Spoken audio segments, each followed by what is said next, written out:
হাছৰা বালিকা প্ৰাথমিক বিদ্যালয়ত ছাত্ৰ-ছাত্ৰীৰ বেষ্ট এৱাৰ্ড কাৰ্যসূচীত মৰিগাঁও জিলাৰ জিলা আয়ুক্ত দেৱাশিষ শৰ্মা।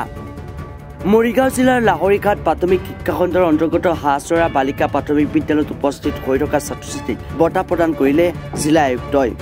বিদ্যালয়খনত শৈক্ষিক বাতাবৰণ সৃষ্টিৰে ছাত্ৰ-ছাত্ৰীৰ শৈক্ষিক উন্নতিৰ উদ্দেশ্যে আজি বঁটা প্ৰদান কাৰ্যসূচী অনুষ্ঠিত কৰা হয়। বিদ্যালয়খনৰ 6গৰাকীকৈ ছাত্ৰ-ছাত্ৰীক এই বঁটা প্ৰদান কৰা হয়। ছাত্ৰ-ছাত্ৰীক উৎসাহ দিবলৈ এনেদৰে বঁটা প্ৰদান কৰাত ছাত্ৰ-ছাত্ৰীক মনোবল অধিক বৃদ্ধি পাব বুলি আশা ব্যক্ত কৰিলে বিদ্যালয়খনৰ প্ৰধান শিক্ষক অনিছুৰ ৰহমানে। তাৰ মানে হ'ল আমাৰ শিক্ষা জগতক যাতে আমি আগুৱাই লৈ যাব পাৰোঁ, তাৰ কাৰণে মই কিছুমান প্ৰগ্ৰাম হাতত লৈছোঁ। সেই হিচাপে প্ৰতি বছৰেই আমাৰ এই স্কুলত মই যেতিয়া প্ৰধান শিক্ষক হিচাপে এই বিদ্যালয়খনত মানে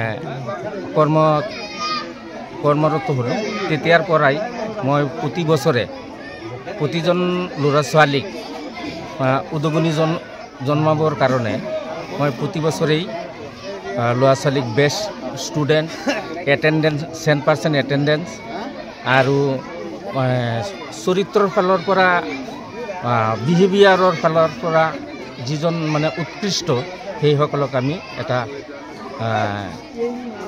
ট্ৰফি দি সিহঁতক উদগনি জনাওঁ। লগতে মানপত্ৰ দিছে। হয় হয়, মানপত্ৰ দিছিল, সেইখিনি ডিচি ছাৰে বিলাই দিছে ল'ৰা ছোৱালীবিলাকক। আৰু আমাৰ ট্ৰফিবিলাকো আছে, সেইখিনি ইতিমধ্যে আমাৰ গুৱাহাটীৰ পৰা অহা এজন বিশেষ ব্যক্তিৰ দ্বাৰা আমি এইখিনি হেৰি ভৰাই দিওঁ। কোন প্ৰথমবাৰ দেখা গৈছে আজি হাছৰাত প্ৰাথমিক বিদ্যালয়ত বালিকা বিদ্যালয়ত ডিচি ছাৰ অহা বুলি কি ক'ব এই বিষয়ে? হয় হয়, মই এই ডিচি ছাৰক আমি অশেষ ধন্যবাদ জনাইছোঁ। কিয়নো আগত যিসকল আহিছিলে সেইসকলৰো এটা অশেষ চেষ্টা আছিল যে পিছ পৰি থকা অঞ্চলখিনিত এইসকল সোমাই সেই পিছপৰা অঞ্চলৰ এটা মানে এই অগ্ৰগতিৰ কাৰণে চেষ্টা কৰিছিল যদিও কিন্তু স্বশৰীৰে নিজে ইয়াত উপস্থিত হৈ এই অঞ্চলৰ এই চুবুৰীৰ মানুহবিলাকক এটা উদগনি জন্মাইছে, যাৰ কাৰণে আমি নথৈ আনন্দিত হৈছোঁ। এই হাছৰা বালিকা প্ৰাথমিক বিদ্যালয়ত আহিলোঁ আৰু খুব সুন্দৰ এটা অনুষ্ঠান আয়োজন কৰিছিল বিদ্যালয়খনৰ প্ৰধান শিক্ষকৰ জৰিয়তে। যিসকল সহযোগী শিক্ষক তেওঁলোকে সকলোৱে মিলি আৰু অঞ্চলবাসী ৰাইজৰ সহযোগত সুন্দৰ এটা অনুষ্ঠান। আৰু প্ৰথমেই মই হাছৰা বালিকা প্ৰাথমিক বিদ্যালয়ৰ প্ৰধান শিক্ষকৰ লগতে সহকাৰী শিক্ষকসকলক ধন্যবাদ জ্ঞাপন কৰিছোঁ, কাৰণ এটা ব্যতিক্ৰম পদক্ষেপ হাতত লৈছে। কাৰণ বিদ্যালয়ৰ অনুপস্থিতিৰ পৰা আৰম্ভ কৰি বা উপস্থিতিৰ পৰা আৰম্ভ কৰি বিদ্যালয় এগৰাকী ছাত্ৰৰ ব্যৱহাৰ আচাৰ ৰীতি নীতিক লৈ তেওঁলোকে যিধৰণে উৎসাহ যোগাবলৈ বা প্ৰেৰণা দিবলৈ যিদৰে তেওঁলোকে এটা বঁটাৰ আয়োজন কৰিছে বা এটা সন্মান দিবৰ বাবে এখন সম্বৰ্ধনা পত্ৰৰ আয়োজন কৰিছে। গতিকে এই কাৰ্যসূচীয়ে ক'ৰবাত নহয় ক'ৰবাত ছাত্ৰ ছাত্ৰীসকলৰ ভৱিষ্যতৰ বাবে বা ছাত্ৰ ছাত্ৰীসকলক আগুৱাই যোৱাত যথেষ্ট সহায় কৰিব।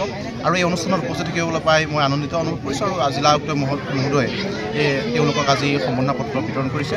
আৰু এই কাৰ্যসূচীৰ যোগেদি এই বিদ্যালয়খনৰ লাহৰীঘাটৰ অতি পিছপৰা এখন বিদ্যালয়, গতিকে এই বিদ্যালয়খনৰ উন্নয়ন হওক, ছাত্ৰ ছাত্ৰীসকলৰ ভৱিষ্যত সুনিশ্চিত হওক, ছাত্ৰ ছাত্ৰীসকল আগবাঢ়ি যাওক, তাৰে কামনা কৰিছোঁ। দেখা গৈছে আজি পোনপ্ৰথমৰ হাছৰাত ডিচি ছাৰ উপস্থিত স্কুলত, এইটো এটা ৰেকৰ্ড ক'ব লাগিব। নিশ্চয় ভাল খবৰ বুলি ক'ব লাগিব, কাৰণ এই লাহৰীঘাটটো আচলতে বান বিধ্বস্ততা এলেকা, আমি সকলোৱে জানো। ইয়াৰ পৰা যিগৰাকী আমাৰ জিলা আয়ুক্ত মহোদয় আছে, তেওঁৰ যিবোৰ বৰ্তমানৰ আমাৰ লাহৰীঘাটখনক লৈ যিবোৰ কৰ্মৰাজি যথেষ্ট উৎসাহমূলক। আৰু জিলা আয়ুক্তগৰাকীয়ে স্বাস্থ্যৰ ক্ষেত্ৰতে হওক, শিক্ষাৰ ক্ষেত্ৰতে হওক যথেষ্ট কাম কৰি গৈছে লাহৰীঘাটৰ বাবে। আৰু আজি এটা পিছপৰা অঞ্চলত আহি হাছৰা বালিকা প্ৰাথমিক বিদ্যালয়ত তেওঁ উপস্থিত হ'ল। ইয়াৰ জৰিয়তে অঞ্চলটোৰ ৰাইজসকল আজি উৎফুল্লিত হৈছে, প্ৰধান শিক্ষকগৰাকী উৎফুল্লিত হৈছে। গতিকে আশা কৰোঁ জিলা আয়ুক্তগৰাকীয়ে যি পদক্ষেপ গ্ৰহণ কৰিছে সেই পদক্ষেপে এই বিদ্যালয়খনৰ উত্তৰণত সহায় কৰিব আৰু অঞ্চলটোৰ উত্তৰণত সহায় কৰিব। মৈৰাবাৰীৰ পৰা নচিদুৰ ৰহমানৰ ৰিপৰ্ট, ৰিপাব্লিকানী। মহানগৰীত উৎকৃষ্ট হোটেল দ্য ভিলা, আদৰ্শপুৰ বাৰ্লিন নম্বৰ 1। কাহিলীপাৰা সৰ্বশিক্ষা অভিযানৰ কাৰ্যালয়ৰ কাষতে হোটেল দ্য ভিলাত আছে উৎকৃষ্ট মানৰ সা সুবিধা, য'ত আছে আটকধুনীয়া কোঠা, লগতে পাব লাক্সাৰী সুইট আৰু ডিলাক্স ৰুম।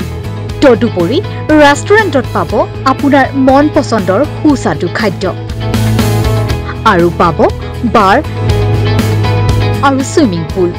দ্য ভিলাত পাব আপুনি নৈসংগিক পৰিৱেশ আৰু সুস্বাদু খাদ্যৰ সম্ভাৰ।